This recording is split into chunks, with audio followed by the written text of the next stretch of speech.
Greetings, everyone. Pete Pardo here from Comic Book Users. Welcome to another episode of Inside the Cover. Today we're going to take a look at issue number 4 of Warlock. The Power of Warlock. Make way for the demon called Triax. This is your finish, Warlock. First the boy, and then monster. If he dies, so do you. Cover art by Gil Kane.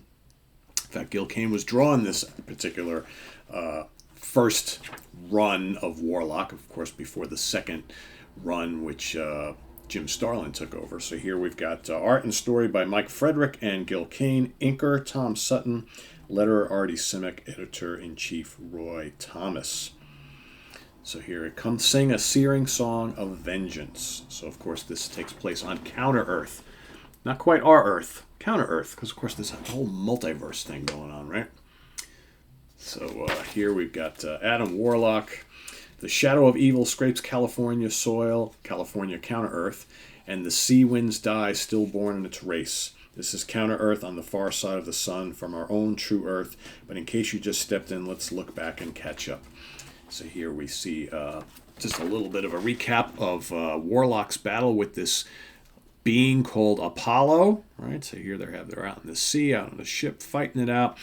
But then as Adam Warlock starts to gain the upper hand, he's knocking this Apollo dude all over the place. Apollo turns into his true self, and that is this Triax creature, right? Okay. And he is kind of sort of like a warthog creature, as you can see, right? Okay, so he says... watching the monster, got Rex Carpenter, Jason Gray, and Ellie Roberts, all little people involved in the Warlock story. Away, puny human, you shall not protect these striplings. And he's showing his true self. Now looking at us, the shocking sight, and hear the ominous words. My offer is simple, Warlock. Either surrender yourself to my hands, or I'll destroy your young friends. Colonel Roberts, stay back. He'll kill them otherwise, but they're my kids. It's up to Warlock, Colonel. Heed them, Warlock, though no longer can I mask myself as Apollo. You will decide who is first to die under my given name, Triax the Terrible. Now notice how more Marvel script. How did they not catch that? So his name is Triax the Terrible. There he is, like this giant warthog creature. But yet on the front cover, the demon called Triax.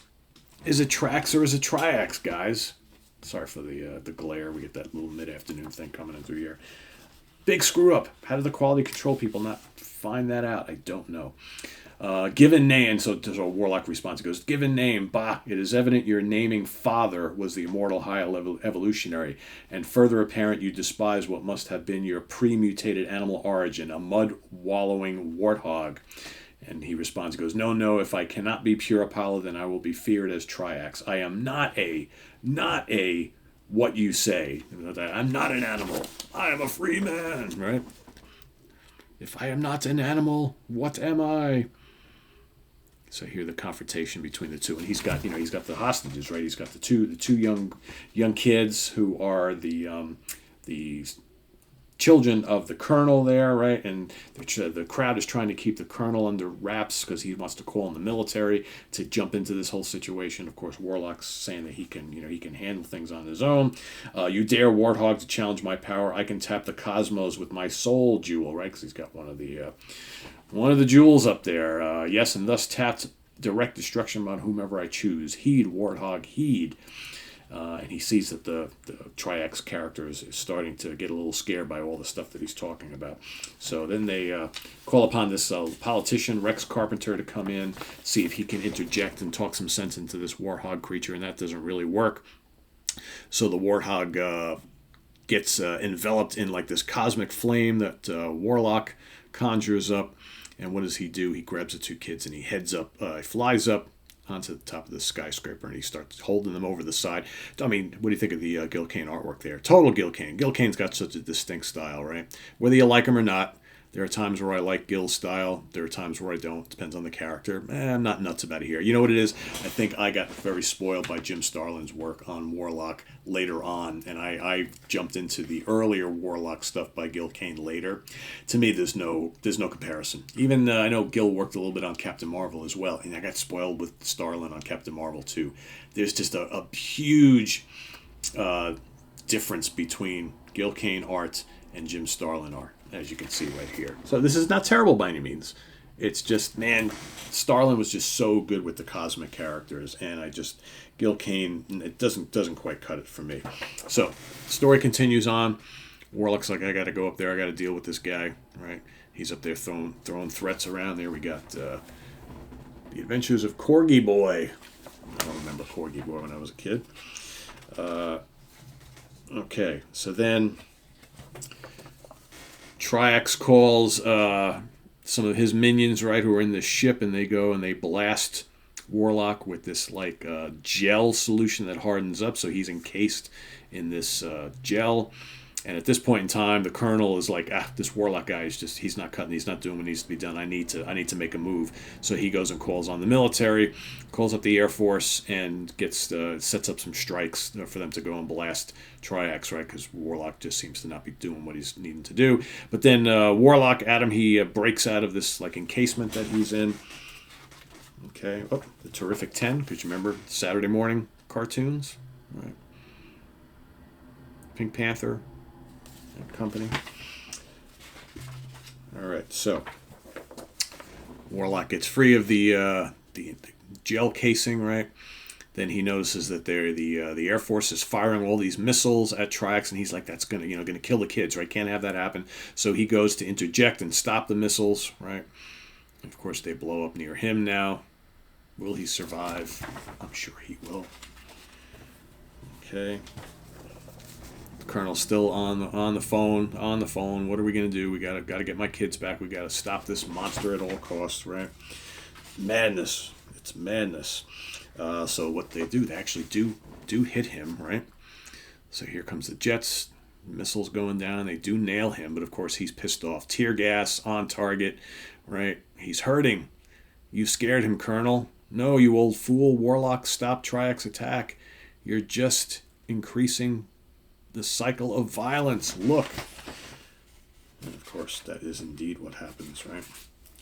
So what does he do? He picks up the Colonel's son, hurls him off the building, because he's pretty pissed off at this point, because of course they're not, they're not bowing to him, to his might.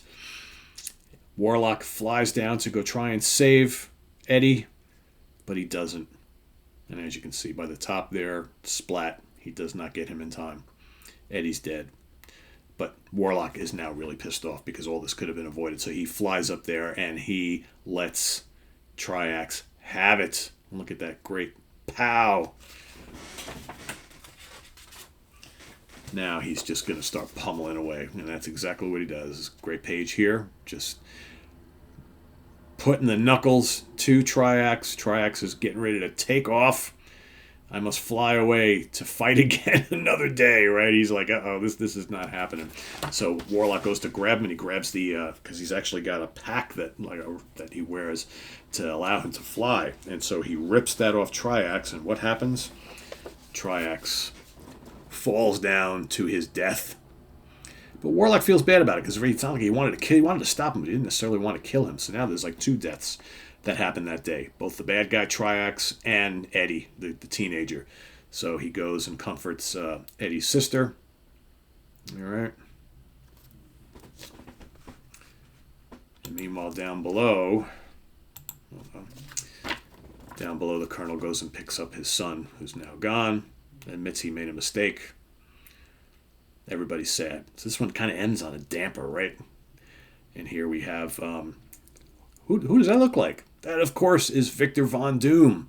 But, of course, in Counter-Earth, he's not the same as here on this Earth.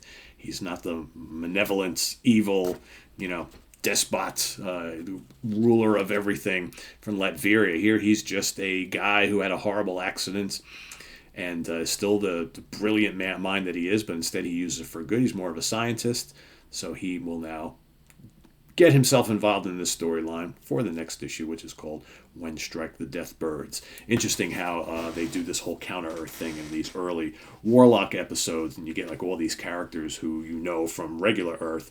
Now in Counter-Earth, they're a little bit different, right? There's one coming up where Reed Richards enters the fray because the Fantastic Four are not really the Fantastic Four, right? They were the four that went somewhere and got hit with rays, but only Reed Richards got affected. but he's not Mr. Fantastic Stretch like we know him. Crazy stuff, right? But yeah, but this run did not last too long, and then we had a break in the action. Then they went on to the whole Jim Starlin taking over Warlock, which took it to new levels. But so yeah, this is fun, not great. I find these early Warlocks they're more of like a curiosity and interesting, like early developments in the character of Adam Warlock, who we know would go on to much greater things later on, get involved in the whole Thanos storyline, right? And, the Infinity Wars and all that sort of thing, right? This is Adam Warlock in his infancy. We're not too far removed from his debut in Fantastic Four and in Thor, and all that. So this was a few years later, and they decided to kind of give him his own identity, his own book. But I don't think they really knew exactly where to go with him yet.